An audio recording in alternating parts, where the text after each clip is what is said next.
hello to everybody listening to Quit Happens. It is going to be slightly different podcast today.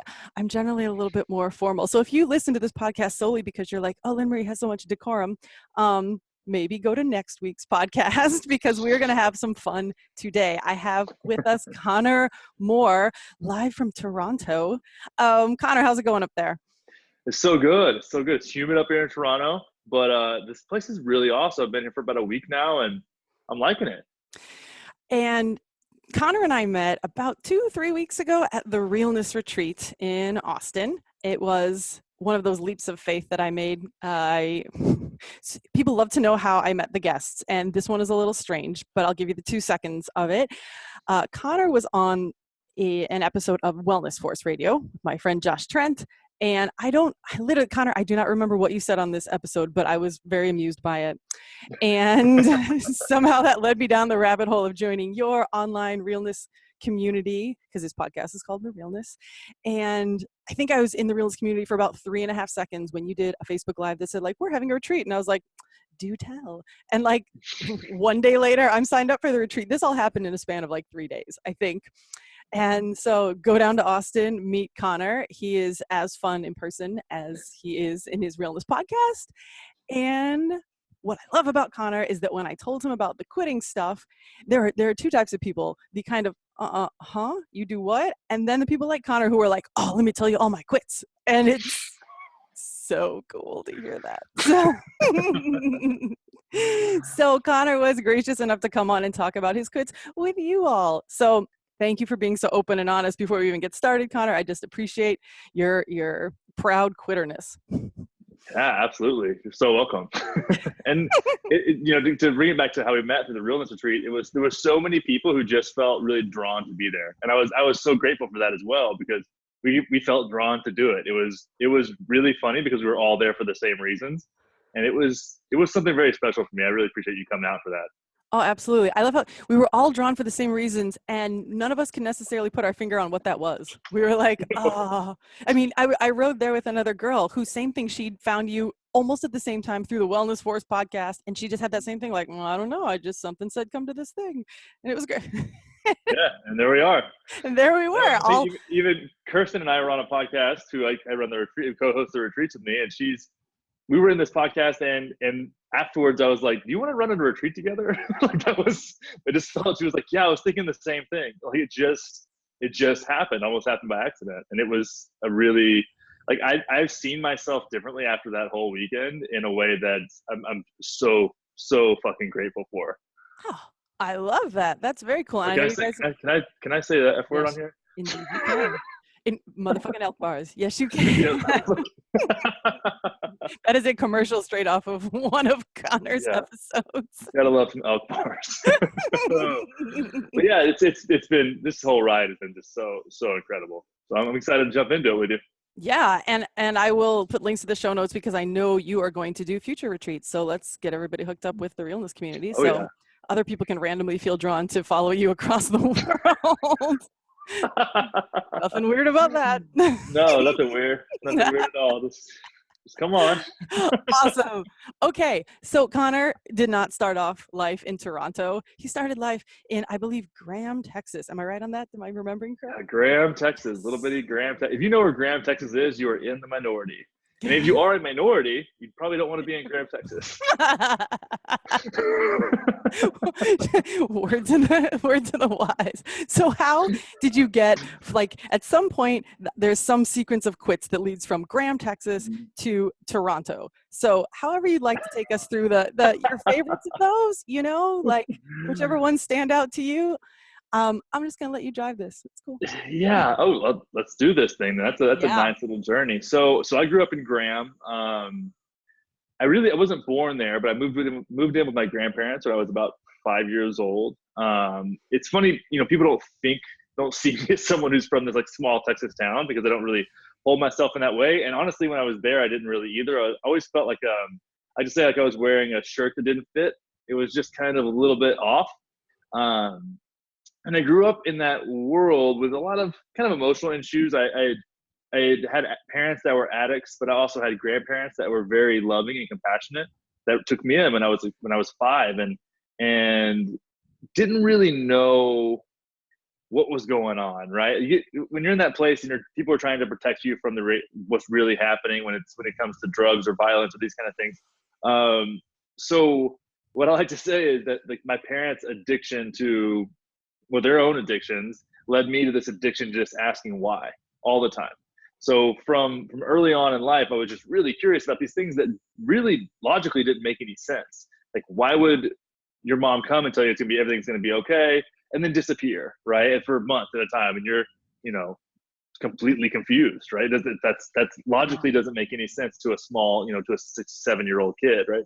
So from there, I kind of grew up with, on the other end of that, having these really amazing, loving grandparents, but they were my grandparents. Like they treated us like grandparents. So I ended up, eating my feelings and ended up being this kind of like pudgy, big. I hit 6 foot in the 6th or 7th grade. I was like 200 pounds. I was a big dude.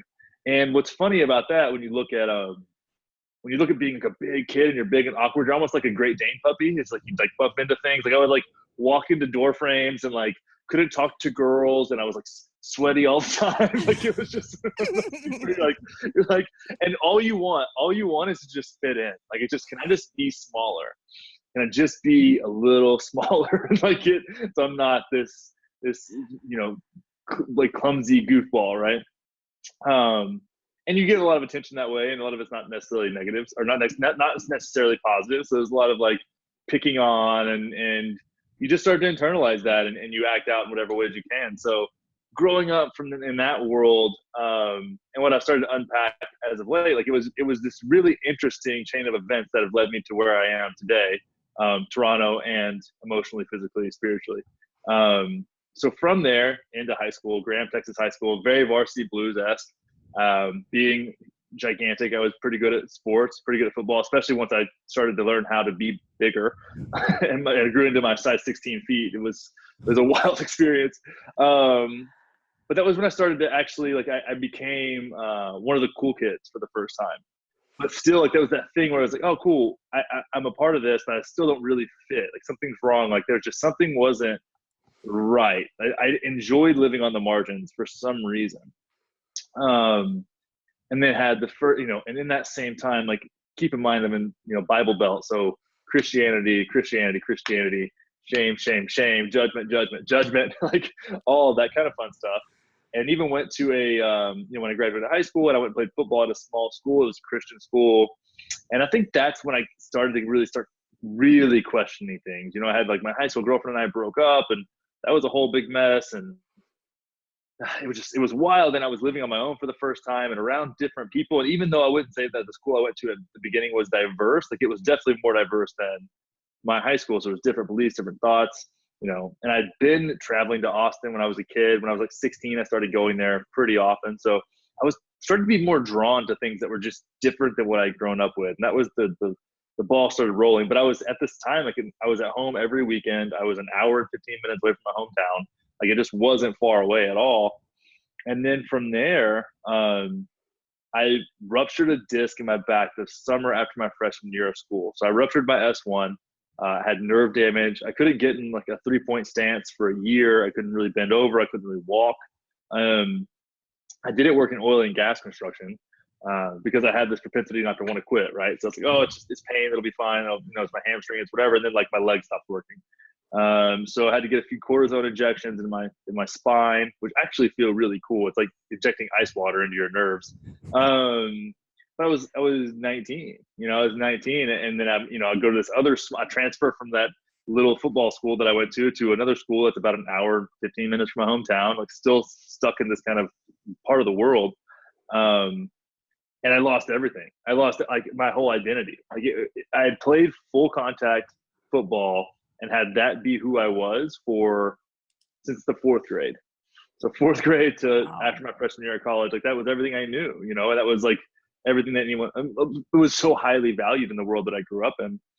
And I was in a bubble.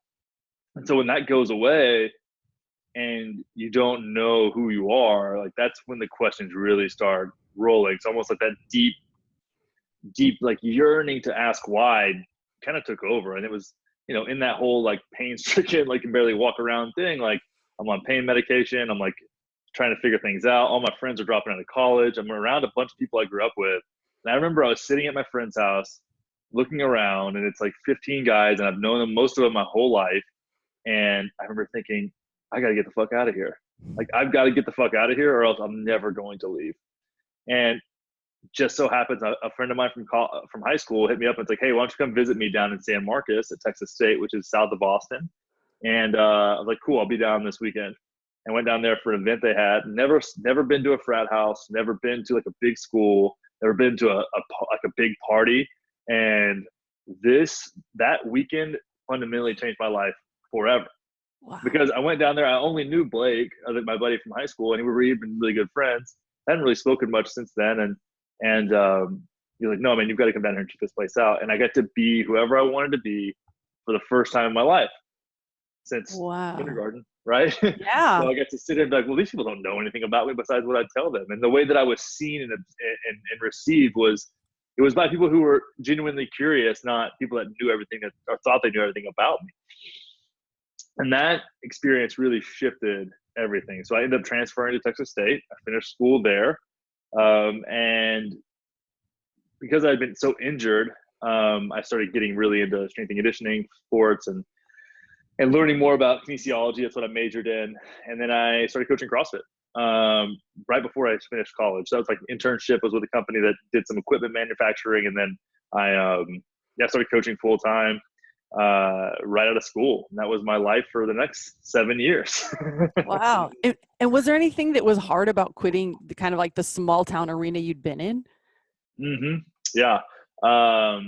It's a good question. I'm going to skip that over. It was a big unknown, a big question mark, right? It was like, I honestly wasn't prepared for it. I'm glad I didn't know what I was getting myself into.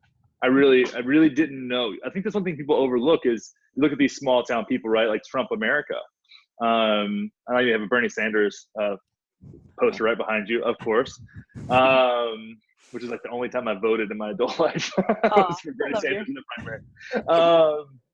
But no, you look at this, and then even when I go back, it's such a bubble that I wasn't equipped to live in Austin. Like mentally, I had no idea what the hell I was doing.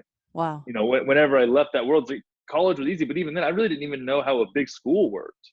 Like, I was so naive, and that's something I've worked to let go of over the past decade. But it was looking at it now, it's like I was pretty optimistic and like really felt drawn to do it, and was unprepared. And I'm glad I was. There was a lot of learning in that, and it's a gift at this point. But the biggest thing was just the confusion of what was going to happen and what I stepped into, and just trying to figure it out, because I was one step behind, like always, because it wasn't something we were prepared for. Like the way that I grew up was you go to high school and then maybe you go to college if you're one of the smarter kids. If not, you go work in the oil and gas industry or in the cattle industry or both or whatever. And if you're smart out of those kids, then, you know, you make a lot of money and you do your thing, and then your kids do the same thing you did. And it's like, it is really this perpetuating cycle.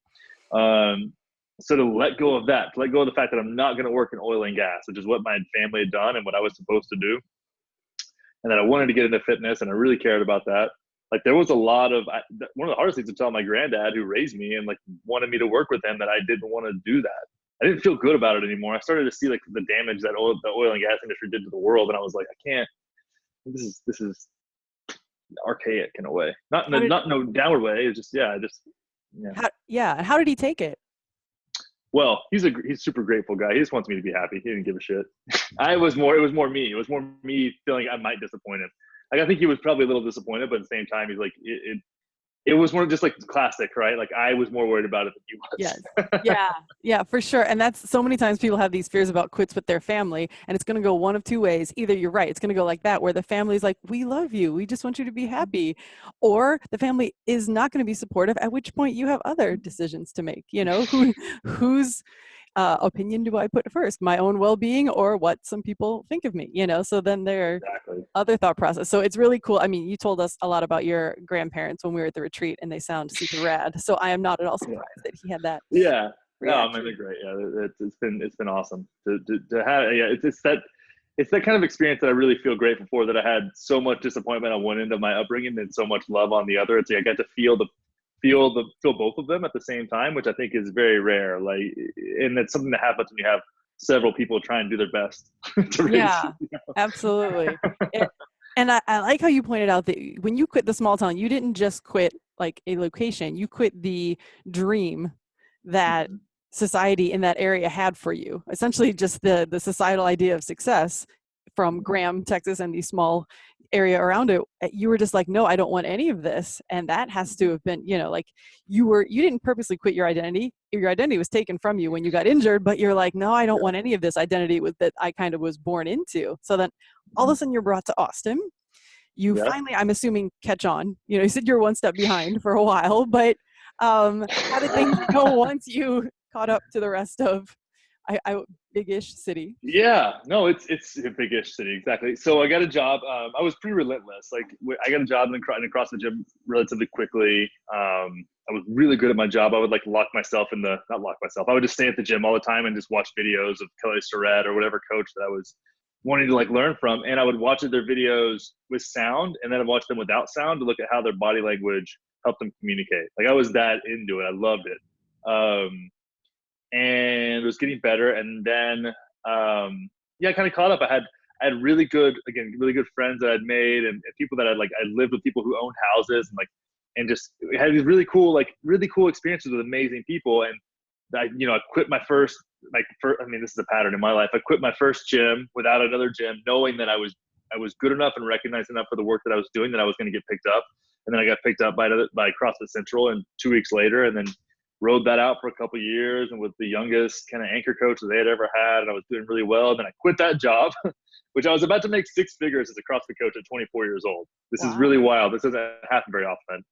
And I said, I really want to learn how a business operates, and I want to impact a business on that level versus just being a coach, which they had a great program, don't get me wrong. And I left to move to Dallas and go work for CrossFit 214 and help them build out their business model. It's a beautiful gym. I love the people.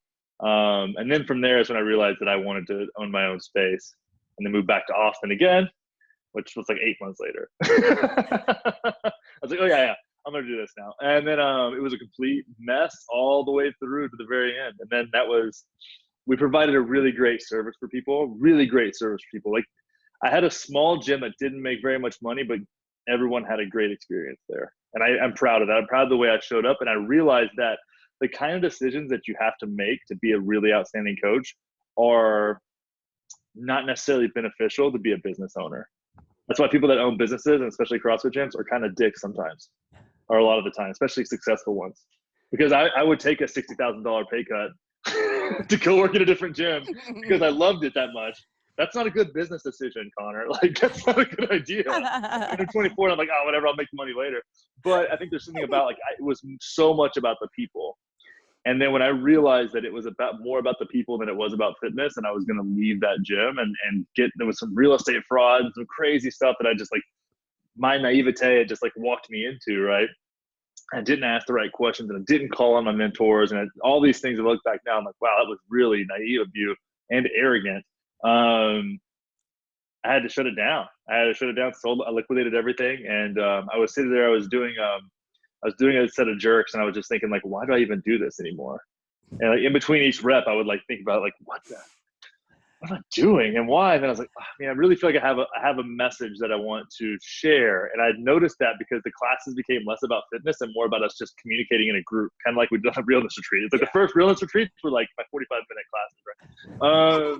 And then I knew I had to let it go. And then next week, I got a call on Wednesday that somebody had dropped out of an ayahuasca ceremony, and then I could go that weekend. So the next week I did that, and then I closed the gym, and I just let go of that identity for the first time. Wow. In 7 years. So that was a lot. As a competitor, I had done a lot with it. I'd impacted a lot of lives. It's hard. And I've said this before, and I really try to embody this in my own life is quitting the things that suck. It sometimes can be hard if you identify with them or if there's something that's important to you, but quitting the shit that you like, but you just don't like enough for what you put into it, that's where it gets hard. It's quitting the stuff oh, but I like that though. And it's important to me. It's yeah, but it's not serving you and it's limiting you. Oh, fuck, man. All right, I'm going to quit that. I got in that relationship or in that career, in that, it's you get stuck in that purgatory and then you die. And that happens so often. Yes. So when I got the chance to leave that, it was, okay, cool. Now where does my soul want to go? So I took 3 months off and just lived off of the money that I made selling my equipment. So I was living on had a car that's paid off and a kick-ass dog, and I lived by the woods and, and by the Greenbelt in Austin. And I just would wake up and I would take my dog out, and then we'd go for a wander down in the Greenbelt by the creek and maybe get in the water. And then Connor Wanders became a thing, which turned into all the things now. And that's really, I started meditating for the first time consistently and writing about what I was getting from the meditations. And then, I got Aubrey Marcus, saw some of that stuff as he and I became friends through a thing, and he picked me up at Onnit, and that was a job that I really wanted. I really thought it would be fun to work for Onnit, and it was fun to work for Onnit. It was a really interesting experience. But it was like blind faith, and like, I don't need this career isn't serving me where it is right now, and there's more out there, and it's about the people. Like, it really is about the people, and I need to act in accordance with that. So, you said one of my favorite things I've ever heard anybody say on the podcast, which is, like this purgatory thing. Like, a lot of us have a lot of passions, but there are only so many hours in the day, so much energy that we have. And especially career-wise, you can only pursue so many things at once. So if you like it, but you don't love it, and you have any kind of like high performance gene in you, which most of the people I think listening to this show probably do, you don't want a job you like. You want to wake up and feel on fire. Like, I'm so glad I get to do this. Not like, oh, this is pretty cool. And same thing with relationships or cities or whatever. But you're right. That's a hard thing to step out of. No, dude, actually, the funny thing is, not to cut you off, but I want to piggyback off what you said. I did this session with Katie, who I'm staying with here in Toronto, and she kept coming back to this thing, and she kind of almost like channels these experiences, and she was like, what do you really want? And all the thing that came out was like, I just want to love the fuck out of what I do. Like, that's it. Like, that's it. And that was like, the other things will come, and like, that's all worldly, and like, that's something I have to pay attention to, but I want to be, it wasn't even that. It was, I want to be in love with what I do. Like, loving it one thing, but being like in love with it. It's like this almost like passionate understanding of the value that I bring to the world. So feels so good. Right? Yes. I have to admit, last night I could not sleep. And I even told somebody at yoga last night, I was like, I have 2 of the most interesting interviews tomorrow. I cannot wait to do them. Connor, after you, I am interviewing somebody who quit law to be a professional pole dancer. She is super amazing. I've never talked to her in person. I cannot, like, so between you and her, I was like that Disney World commercial where they're like, we're too excited to sleep. Like, that's how you know. Yes, I love that. You're like 10 years younger than me, so I don't know if you get that reference, but like, okay, good. That was me last night. I'm like, I am in love with what I get to do. This is so exciting. So great. Yes. Okay. So now you're still in Austin. You're working at Onnit. Where do we go from there? Because I know there's more that brings you to the feeling like, maybe some more cities I need to quit. Or, by the way, kudos to how many quits you made in that very short period of time between when you first started doing CrossFit and when you ended up at Onnit, because that is a skill to be able to like move to Dallas, work at a place for like 8 months and say, no, this is not for me. Or even if this is for me, there's something else better for me. Like you said, opening up your own gym and being like, I don't care if I just moved here. I don't care that I just invested however much money to ship my stuff or whatever. Like, those are sunk costs. Whatever, time to move on. I'm young. Let's do this thing. Yeah, so often it's like the costs don't seem to be with me, and I've consciously minimized my life where I can shift more freely, and we'll get there. But it's something that like even it's like that move to Dallas and back was really great because I just got rid of a lot of shit. Yeah, it's like I had less stuff, and it was really easy to live smaller. And coming from a place where it's like my parents have a lot of stuff, and I kind of inherited that. Now I have. I mean, right now, in this moment, I have the least things I've ever had, I think. And I'm happier than I've ever been, which is really funny how that works. So yeah, when I got with Onnit, it was great. I was essentially a project manager for the Aubrey Marcus brand. We launched a Go For Your Win course, which is it's a personal development course that he had put together. And I was a community manager for that.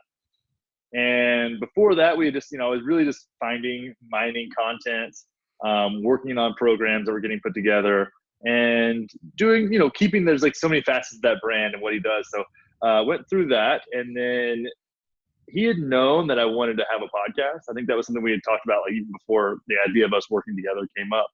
And it had been like that. It had always been this kind of, with he and I, it was like this, we kind of work together feeling. And I liked that about my experience at Onnit.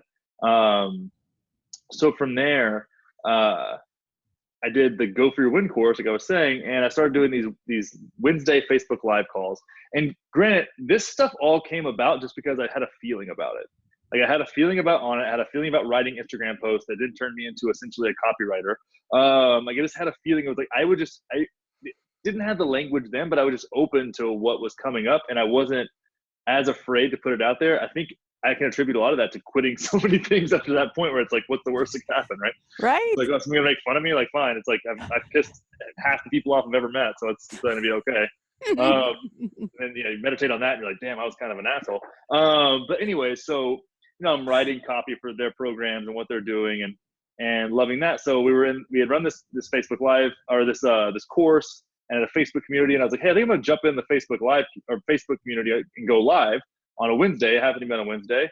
Jumped in just to answer some questions, and people started putting in questions that were kind of more in depth than what I was more like program questions about the content, because there was a lot of content that goes along, and people liked that engagement, and it got noticed. So I was like, did another one the next Wednesday, and another one the next Wednesday, and I was like, what do you guys want to call these? I guess this is a thing now, where it became like Connor time in the Go For Your Win group. And people fucking loved it. It was one of the most humbling experiences. That was my first experience having value without the excuse being fitness when it came to people's lives. And that's actually people started asking if I did one-on-one coaching and stuff like that. So Aubrey noticed this. It's like, hey, I think you getting a podcast would be a good for you and good for us. So we started putting that together. And originally the podcast is called the Pleasure Monkey Podcast. It's kind of an homage to what we had done with Onnit and some things like that. Like that phrase had come up a few times, and we used that at first. And so I started putting the podcast together, and then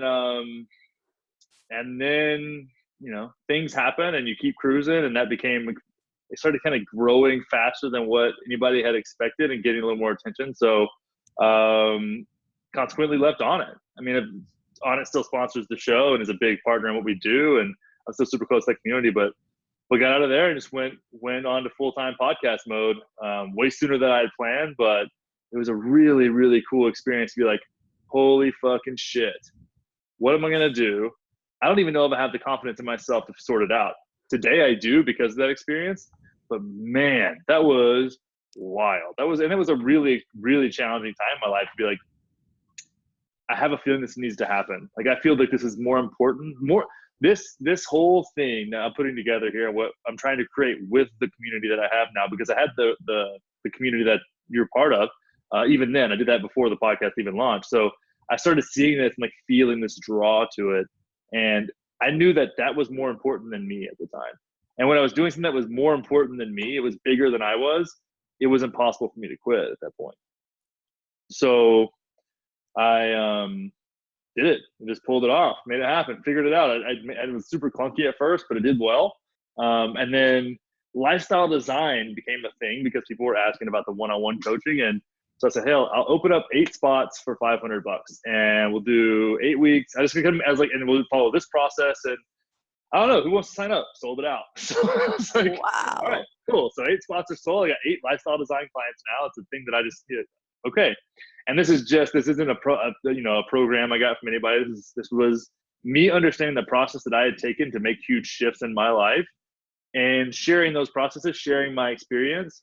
And the goal and the intention of that was to create a more authentic and genuine self-expression on the receiving end of that. Because I believe that everybody has their own answers, and I've always said that. So to say like, well, you have all the answers and working with me can help you. It's definitely not salesy, but I believe it's 100% true. And maybe the shift you need is a perspective. So,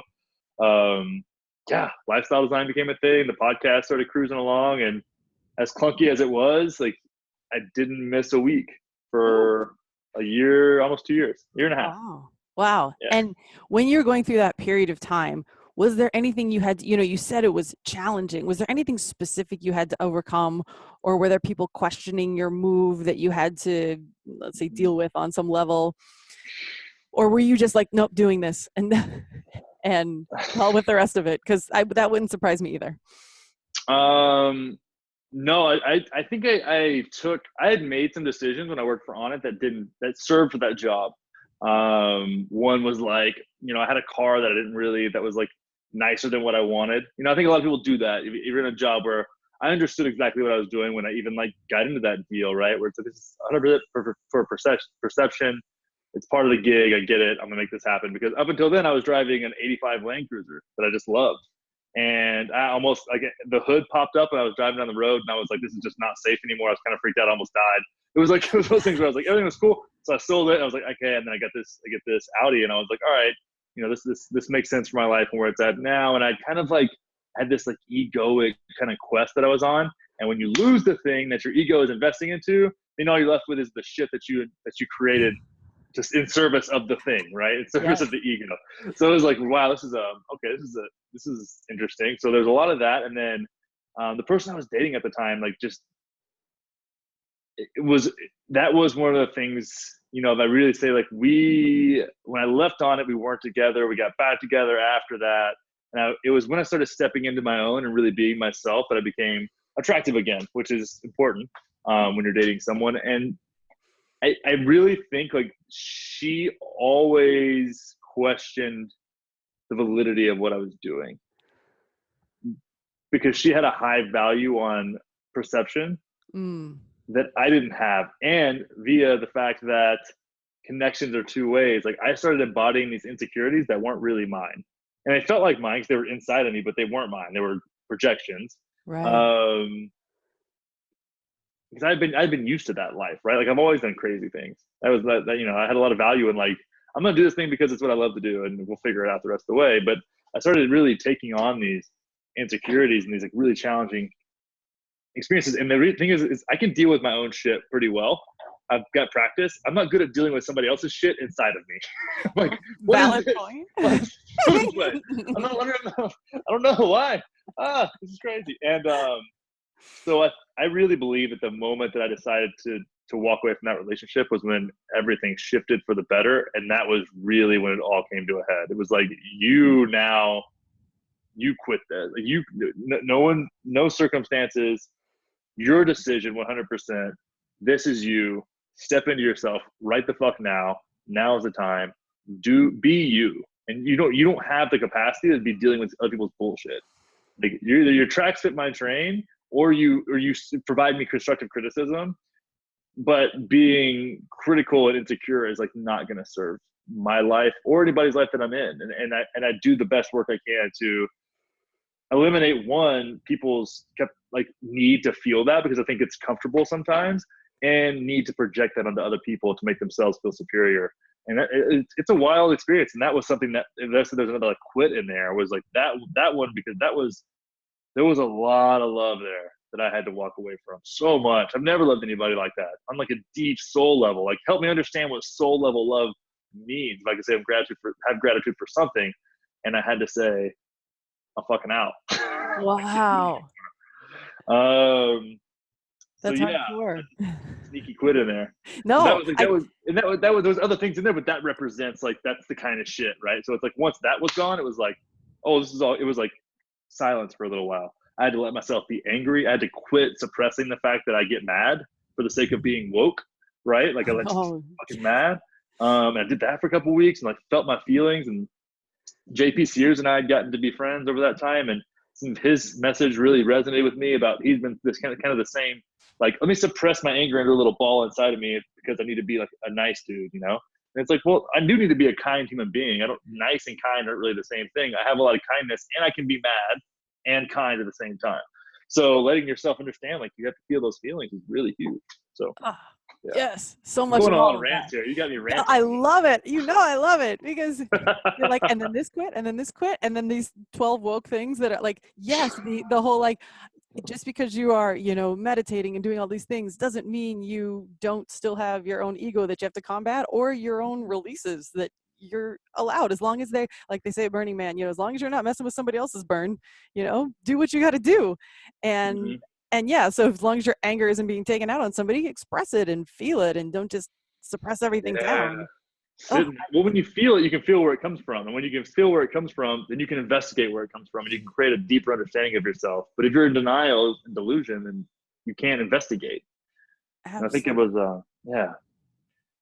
I was going to say that, like, when you're having these, be it anger or anxiety or whatever, that's how you know you need to quit a thing. I always say, like, your insomnia is not coming out of nowhere unless you're just drinking a cup of coffee before bed. Like, there's probably something that's causing it. And if, for example, anxiety or anger are good, you can watch your Jay Shetty beautiful videos all day long and be like, okay, now I don't have anxiety. But if you don't ever investigate what was causing it in the first place, you're not going to ever fix the root cause. And same thing with your anger. Like, if you're like, oh, I'm too woke to express this anger, how do you know what's causing it? Because that thing, maybe if you quit it, you won't be so angry. And exactly. Yeah, that's how it works. He's like, oh, I'll quit doing that thing then, or I'll create a better relationship with it. Or how about this? I'll have boundaries. Boundaries are super cool.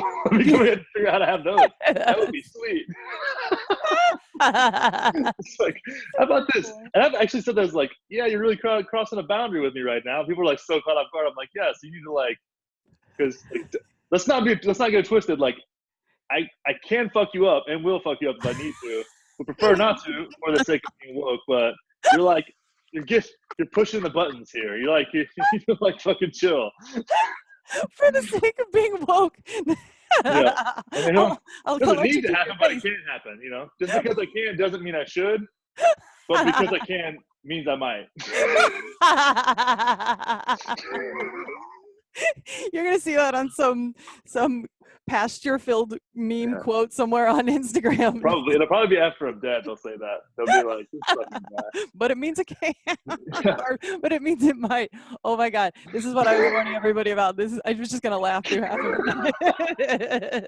I mean, it's funny. We look at that and it's like, I was actually talking to someone today on a different call who's super into the kind of the woo culture. And I was like, listen, I take people's word a lot of times at face value. That means I'm naive, which is funny because where I grew up in this, like, blue collar world, if you were a liar or an asshole, someone would punch you in the fucking face because that's what people did. It was like, oh, you screwed me over and now I'm going to slap you. And it's like that. Not that that's a good, healthy expression, but it's like, it kept you on your game. Like, you didn't have, like, if there was some fuckery about, like, you got called out for it. And I started surrounding myself and being around people who had been protected from that their entire lives. So there was no consequences to their bullshit. And not only were there no consequences, they didn't see it. Wow. Like, they had no boundary. I remember I popped off to a guy one time and I was like 17 or 16, and he legit broke my nose out of nowhere. Sucker punch, boom. I was bleeding everywhere. And I was like, wow. And my reflection of that is down the road is like, I probably shouldn't have said that. It wasn't like he's a bad guy. It's like, I crossed the boundary and he let me know it in a really unhealthy way, albeit, but I didn't think about it twice. After that, I was like, man, I should really watch what I say to people when I'm being a judgy asshole. Like, you know what I mean? It was like, that was one of those things where it's like, I don't know someone else's story. Everybody's doing the best they can, So I have to look at this and be like, if you don't have consequences for being an asshole from your external life, then you got to put yourself in check. And that's a really hard thing to do. Yes, indeed. And if you guys haven't caught on to this yet, Connor is, I think the beauty of Connor is he's like this bridge between the woo community, as you say, and like the real, he and I are both from the Midwest, the people who did not grow up with the woo community. They need people like this who are, I think especially guys can identify with you. Like, a lot of the woo is a little too woo, but you're like, no, I'm a real person. I have real feelings. I can still meditate and do the stuff, but, like, let's be honest, we all have to live in the real world with each other, and we can't just walk around, with Palo Santo all day. We have to, like, be humans and be kind, but, be authentic. And, exactly. Yeah, with some consequence. So when I met you, funny that you say this, I recall realizing that Austin I thought you were like temporarily leaving. Okay, I'm going to go to Toronto, maybe do a little Costa Rica. But it's funny that you tell this story because then I hear you say, oh, I'm selling this Audi. I'm like, oh, this Audi you just talked about was like the last remnant of this kind of ego-filled thing you had to do for a while, or the perceptions. And I was like, oh, he's really quitting Austin and kind of everything that it represented for you at that time, right? Yeah, I love Austin. Austin has a lot of my heart for sure. I was quitting who I had been in Austin, And I want to say, like, this is all symptom, right? I quit who I was being in Austin, and it made it really awkward to be in Austin when I quit who I was being in Austin, because I was actually on a date with a girl before I left, and she was like, do you feel like you're well known in Austin? And literally 20 minutes later, we ran into somebody that I knew somewhere random. And it was like, yeah, I've been here for a long time, you know? So it's hard when I'm the CrossFit guy or the gym owner guy or the psychedelics guy or the Onnit guy. It's like, okay, I would like to be Connor again. And so I'm going to start being Connor again. And that didn't fit a lot of the paradigms that have been constructed for me in someone else's sitcom that they had placed me in, right? In the Friends cast, I was like, maybe I didn't really want to be Joey anymore, you know? And it was like, but Joey has a role that he needs to play. Like, he needs to hit on girls and eat meatball subs, you know? But it's like, there's a thing where it's like that. I think that people have that narrative, and not that I couldn't have continued to change that, but that was friction that I didn't want in my life, and I wanted to invest the energy elsewhere. So I decided, even before the retreat, and the retreat really affirmed this, that I wanted to pick up and move. And once I decided, I remember looking back in my journal and had some notes in my phone, because I was laying in my bed one night and had this kind of realization. I almost said download, because people have been saying that, and I just can't bring myself to say download. I had a thought / realization that I should be in LA. And I was like, I'd been there, and I'd seen the way that I had been seen, and felt the way that I'd been seen there, and I really appreciated that. And it wasn't an ego thing; it was like freedom, you know. And I think if you bounce around too much and you don't set roots, I think that's avoidance a lot of times, and kind of an outcropping of narcissism in a way. But I had been 2 places, really, in Dallas for a stint, and just it was almost like the land of possibilities. It was like, oh, everybody out here is hustling, and there's enough fire under your ass where you kind of gotta keep moving.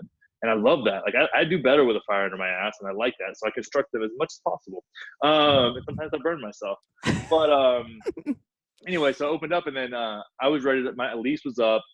You know, I told my roommate, whenever I had that realization, I'm going to move to LA at some point. I'm going to leave. So like, when the lease is up, like, don't expect me to re-sign it with you, because he was going to keep the place. I'm like, just so you have an idea that I won't be here whenever that time comes. And I knew that in my heart. I didn't know how it was going to work, but I knew that I was going to get out. And started like subconsciously letting things happen. I quit trying super hard. At first I tried really hard. I was like, I'm going to leave in like 3 weeks. And then I was like, well, that's not going to actually happen. Okay, let's like be real here. So I really started to get my ducks in a row, thinking about, and like slowly things started like clicking into place. And then the retreat was coming up, and the retreat sold out, and we made money on the retreat, which was great. Congratulations. We actually, and we didn't, that's funny. We didn't know we would, but it was like, we wanted to give everybody the best experience that we possibly could. So we didn't hold, we'll over deliver, and then we can make some adjustments if we need to on the next one. But it was enough that I could be like, okay, cool. I'm going to, it's not enough that I'm comfortable, but it's enough that I can escape. So yeah, with that realization, that I had a friend here in Toronto who was like, hey, you know, why don't you come stay for a few weeks? Let's go to the summit together. We'll get to know each other. We'll do some work together. And it's Katie Finn. She's super awesome. And we're way different on way different paths, but it's like we have this kind of lot to learn from each other. So she invited me to Toronto. I was like, I'll do Toronto for a while, maybe pop over to New York, do some shows. And right after the retreat, I decided I was going to put the podcast on hold for about a month, maybe a month and a half, and just record really high quality shows. And you're going to love this. I don't think I've told you this yet. And we're relaunching the podcast on a new feed. Oh, yes. So since we started as a pleasure monkey, I was like, I've got to cut the stuff out that doesn't belong in what I'm doing anymore. I really feel like the show's shifted and evolved a lot, but now it's like really chugging along. And yeah, so we'll be launching on the Realness feed. There will be no more pleasure monkey stuff on there at all. We're going to re-record the intros and taking the top 20 shows, moving those over to the new feed, plus the Realness podcast. Yeah, so I mean, it was just like, it was like snap, crackle, pop. Like, let's do this thing. You know, it was like, yes, it started happening, and I had Kirsten and Abby there who worked with me on this project, and it was just so nice to be with these people, and everybody's having like y'all's energy at the Realness retreat. Like, after we get a chance to kind of have our time when it was over with, we were on a high for like 3 days. It was so incredible. And it was, I mean, I don't think I really like got tired from all the energy until maybe like the Thursday following. It was great. So again, a lot of quits happened right after that. So it's just been this like nice little, wow, I haven't not released a show in a week, or at least one show per week in over a year and a half. And it's been 2 weeks now since I've released one. And it's like, feels right. I'm like, okay, cool. I'm getting shows done. I'm getting all the stuff that I kept procrastinating and it was sitting on the back burner. It's like all that stuff's done. Lifestyle design stuff is all upgraded. I'm providing a better service for the people that have faith to work with me. Fucking love doing that. That feels super on purpose. I've gone through and like cleaned up a lot of things, like trimmed a lot of fat. Like that way when we come back with this thing, it's like, cool, now we can go ahead and like put this thing in the place where it needs to be with so much fire behind it. And the community that I've built this time has just been so unbelievably supportive. And it came to me like having to hit the pause button really and notice that. Yeah, I love that. And there are 3 things out of there I'd love to pick out. One is just the basic that you like quit parts of the podcast that weren't authentic to you anymore. Like that, a lot of quits don't have to be major. Like you're not quitting the podcast. You're temporarily putting out every week episodes for a month. Great. It's just a pause. But you're also like, okay, the Pleasure Monkey stuff doesn't necessarily represent what I want to carry forward. Let's quit having that as part of the brand. Here we're going to start this new fresh thing, which is awesome because it's just like you said. I love what you put it, trimming the fat. And that's what, that's another great term for quitting, because a lot of, for example, the doctors I know, they're not quitting medicine, but they're like, I'm not going to do this surgery. I'm not going to do this surgery. I'm not going to see this type of case, just so that you can like hone in on what you do love to do. That's so important. And then 2 other things. One, you said, you threw this in there beautifully. You just quit trying so hard when you were prepping the quit and prepping the move. And it reminded me of something you said at the Realness retreat, for those of you who've seen Forgetting Sarah Marshall. And I'm going to have to rewatch it so that this is fresher in my head. But apparently Paul Rudd, when teaching surfing, am I getting this right? Yeah. Paul Rudd, yeah, he's like, I mean, what's the guy's name in the show? I forget, but he's like laying on the surfboard trying to learn how to surf. And he's like, do less. Nope, you're doing too much. Do less. And he's like, oh, no, well, now you're just laying there. Do more than that. Okay, no, do less. So, yeah, whatever. We'll figure it out when we get out there. Yeah, it's great. You took the best lines ever. Yeah. You're like, I'm going to do less in this quit. Like, let's stop worrying about it so much. And yeah. Well, that's the thing is, like, I think also I started to understand, like, I think, and when I shifted, I didn't even talk about this, but like shifting from the Pleasure Monkey podcast to the Realness opened up so many different things for what we were doing, because it didn't have this like hedonic kind of piece to it. That name gave me free reign. And now it's like, I came up with the name The Realness in 2011 with my first CrossFit blog. I have the tattoo "Keep It Real" inside of my lip I got when I was 20 years old. Like this has been, the Realness has been on brand for me for a long time. When I did that, 30 episodes ago or whatever, that was a huge shift as well. And like, it's like quitting begets quitting, right? It's like, okay, well, I'm going to quit doing, I get to refocus. And whenever I started quitting some things that were, again, like challenging to quit because they'd given me so much validation or relevancy. And then I got to see, okay, well, here's my real values. And what gave me so much comfort in quitting Austin and doing these things and moving, it's like, I knew like, okay, what are my values? I want to bring a lighthearted approach and a really inquisitive nature to everyone that I can communicate with in some way. Right. I love that. That's me. And that's actually, that came up in a podcast with JP Sears where he asked me what my purpose was. And that's just like what came from my heart. Like I didn't even like think, I'd never said those words before. They just came out of my face. I was like, well, that was good. But you did not download them. I'm glad. Yeah. I'm glad that was recorded. And I go, okay, well, when I had that kind of clarity, I was like, worst case scenario, I don't have a ton of debt, whatever. Everything's pretty fine. It's like worst case scenario, I'll just go back to wherever I want to go and I'll just be a PE teacher and I'll have a fucking blast. And I'll be so stoked to do that too and get to hang out and I'll just have little humans that I get to work with and I'll teach them how to play, I don't know, some politically correct sport. I don't care. It doesn't matter because it's like what else is there in life? Like, I'm going to sit here and stress out about not being the next Lewis House. I could give 2 fucks. But the thing about it is like, I would be so grateful to be able to do that. I'm extremely grateful to be able to do this. And it came from letting go of shit that was pretending for me to be grateful for. You know what I mean? Like the thing that like surrogate bullshit that was just like clogging my mentality and keeping me distracted. Because that was, man, being distracted is so enticing and so comfortable. But really getting down to who you are and like understanding your values and knowing, listen, if you understand your values and can anchor in those, everything's going to be okay. Everything's going to be okay. And if you have a mountain of debt, that's fine. It's gonna be okay. Because guess what? You're gonna die sometime anyways. So it's like you need to sort it out, be responsible, own your shit, own your mistakes. But man, the distractions don't serve you at all, ever. No. Preach on, Connor.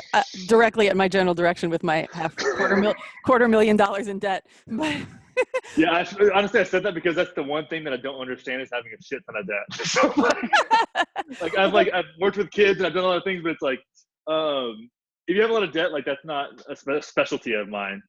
But I do feel like it's going to be okay. I hope so.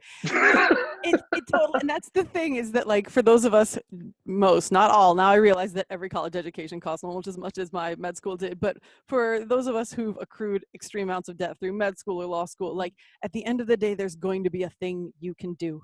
You are like the chances of you being out on the street, because I think, you've probably heard people do this thing where they're like, what are you afraid of? And they whittle it back and it all comes to some like fear of death, And it's like, okay, I fear I'm going to lose my job. That means I'm going to live in my house. That means I'm going to live on the street. And then on the street, I'm going to die, Yeah. And I've had therapists point out to me, or I don't know, gurus of some sort, pointing out like, what are the actual chances of that? Like you are 10,000 steps from that. Like say, like you said, you can go, you're not, say the podcasting isn't great, it wasn't working for that moment, you go teach PE. Like if I have to go be a school, campus doctor or hand out band-aids on the like I can still do a thing. I will probably not be dead on the street, so it will probably be all right. And you're right, it's people ask me about this debt, they're like, how are you going to pay it off? I was like, no, I'll just die, like it's all right. I'm not gonna have any kids, so it won't pass on to anybody. That's the brilliance. Yeah, right. God, that's so funny. It's morbid, the thing is, like, but it's true. it is, but it is true. And it's like, well, that's the thing is, I think a lot of when you talk about mindfulness and spiritual practices, a huge piece of that is understanding that you're gonna die. It's like it's so funny that we forget that, and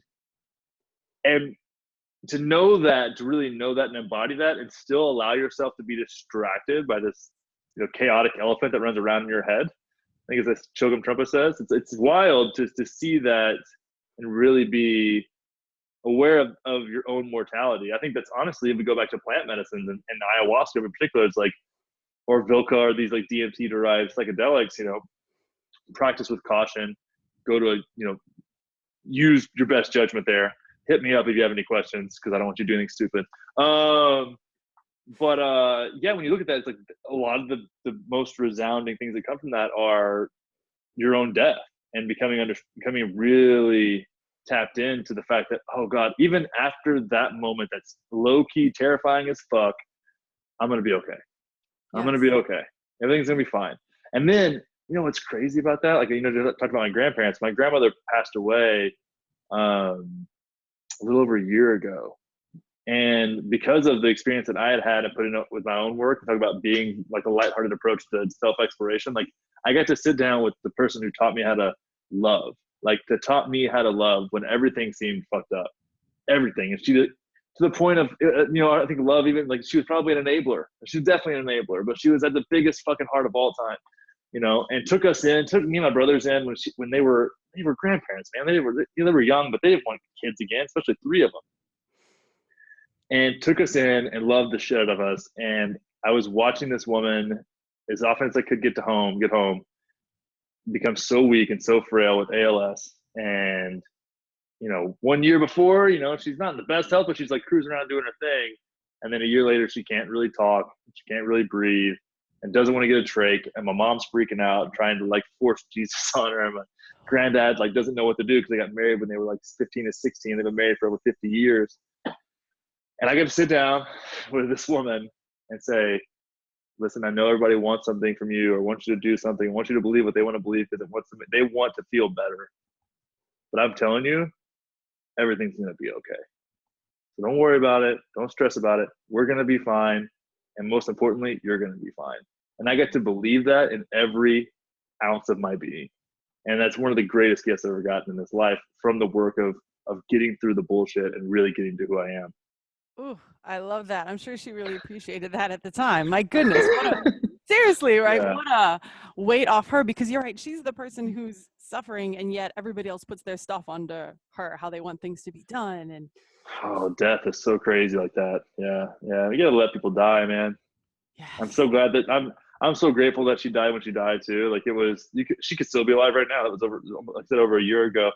And you just got like, there's no sense in that. Like, No. there's way more to be experienced than this little blip on Right? the radar, you know? Right? I love that. I love that vision of like the breath and the life is kind of like a breath in the cold. Like it's like this, and then it. Ooh, I hadn't heard Yeah. that, but I also like that. I like it's one of my past guests. They did like his thing about quitting and how he didn't have these fears is that he said, just remember your death. He had this Latin phrase. It was like Memento Mori, like always remember your death. You know, like you said, when you keep that in mind, how do these crazy thoughts of what somebody's going to think of your quit or will I be successful in Toronto or what's going to happen? Like, how does any of that matter? Like, man, you just need to start living because it's not a given. Tomorrow's never a given.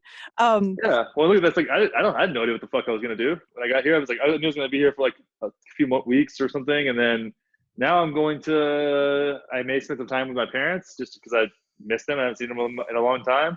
And then I'm looking at apartments in LA now. So it's like, in the meantime, I've gotten a roommate. Like I was like, man, I don't know who I'm going to live with. And this is the thing about doing the work too. And I know this podcast is probably going long, but it's like, I just keep putting out the work.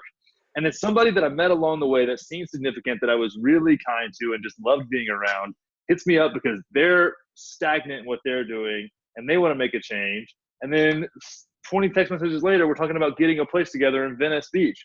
And it's like, because I could have just been like, I met that person at a place I didn't even really want to fucking be. But I didn't let that get in the way of me connecting with someone. And then, hey, you want to go to this concert that's down the road? Let's go to this concert. It was like, it was just this, man, I think even to quit anything is just quit being so concerned with your emotions and just be who you are where you are. Like that's so fucking. I'm just gonna keep going on rabbit holes. We need to probably like no. It's so funny because this is definitely the longest I've ever recorded, but there's not a second of this I would ever cut, and I could keep going and going. Like this is just gold, Connor. The only reason I heard you trying to end earlier, and I was like, no, I gotta say something else. No, keep going. It's all right. I have notes, so I'll remember what I'm doing. You're just like vamping over there, so I'm not going to stop that train at all. I finally learned a few episodes ago, get a pen, write some stuff down, because I was always like, who wrote that thing? What was that thing I was going to say? But you said something. It helps a ton. It does. You said something maybe now at this point 20 minutes ago, but I'm going to bring it back anyway because it was so good. I've just recently, even in my own personal life, gone through this question of when things are hard, do you, like they may be in the category that you're talking about, they're good, they're serving a purpose, and you could fight through them, but why? And you were talking about that with being in Austin. You're like, I could certainly recreate myself as Connor, but there's this, and the word you said is friction. And that's so valuable to notice. And I think a lot of people, and myself included, many times I've stuck it out in situations thinking, literally repeating the phrase, that which does not kill me can only make me stronger. And somebody finally told me, like, the rest of that phrase ends up with the person like dying. Or so I'm gonna have to look this up to verify this, but he's like, you just can't constantly live like, I'm just gonna keep going through this friction just to make me stronger. It's eventually gonna wear you down, you know? And if it's not necessary friction, and if there's something better out there for you, I think a lot of people need to kind of readjust that mindset and think, okay, yeah, I could do this, but would it be 1,000 times harder? And I'd have to expend so much more energy to recreate myself as Connor in Austin than I would just go into another place. And like you said, you have to balance that with the, am I escaping? But it's not, you have already identified that. And you're like, no, I'm not escaping. This is my conscious reason for making this change. Because you don't necessarily need constant friction all the time, especially if you're already in a process, like you're already recreating yourself, that's already friction there. You don't need friction on top of friction. Exactly. And I think a lot of that comes down to when you're scared to change, because it's two-sided, right? If you're scared to change, I think sometimes that's like subtle self-sabotage where you convinced yourself that the most noble thing to do is stick it out. Yes. Right. And this is the cause a lot of times with the relationships. And I've done a lot of research on narcissism in the past year or so. It's kind of fascinated by sociopathy and narcissism and these different things. And I came to this phrase where it's like, once you convince yourself that putting up with someone else's bullshit is good for you, you're fucked. Right. Like once you've convinced yourself, like no, this is I know that was challenging for you, but you're going to grow from it and be better. And that's actually, I did that for you. So, and I think you do that to yourself too, right? Like, oh, well, I'll put myself through a bunch of, because I need to feel like I earned it, or I need to feel like I have valor in the way that I stuck this out.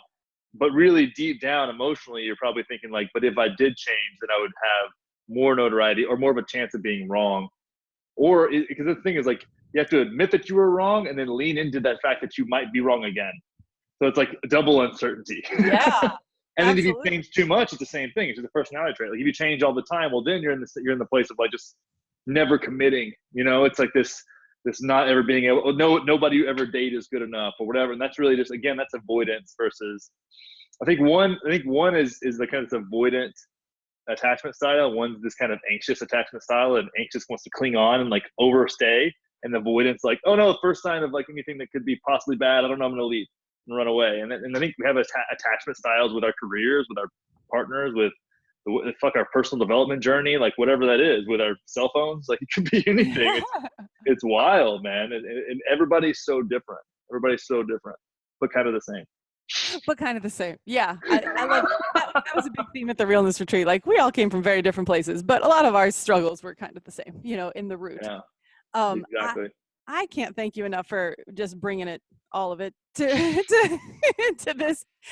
We'll call it the XXL version of the Quit Happens podcast. We covered so much and it was so good. And I'm so thrilled that you were on it. And heck, I can't wait to have you on in 6 months and hear how this quit, because you're quitting Toronto and then you're going to go to LA and then who knows what you're going to do in LA. And like, it's going to be fascinating and you're going to drop a ton of knowledge regardless. So yeah. I'm going to put whatever you want in the show notes, but where can people find you? Yeah. So if you want to get any work with me or anything like that, is at gettherealness.com. And then of course the Realness Podcast. Those are the two places you can find me. And of course, the Realness community on Facebook. If you just search the Realness community, you'll find that. Just request access and I'll let you in. You'll join in on a weekly Facebook Lives. We have a great time. So I guess just the three places: get the Realness Podcast, and the Realness community. Sweet. I am on board with all of those. The Realness community this morning, Connor sent some music. I worked out to it. It's like we're family. I love it. We're not even in the same country. Yeah. Yeah, it was amazing. That's the best part. Yes. Connor, thank you so much for being with us. Of course. And for everybody else out there, until next time, happy quitting.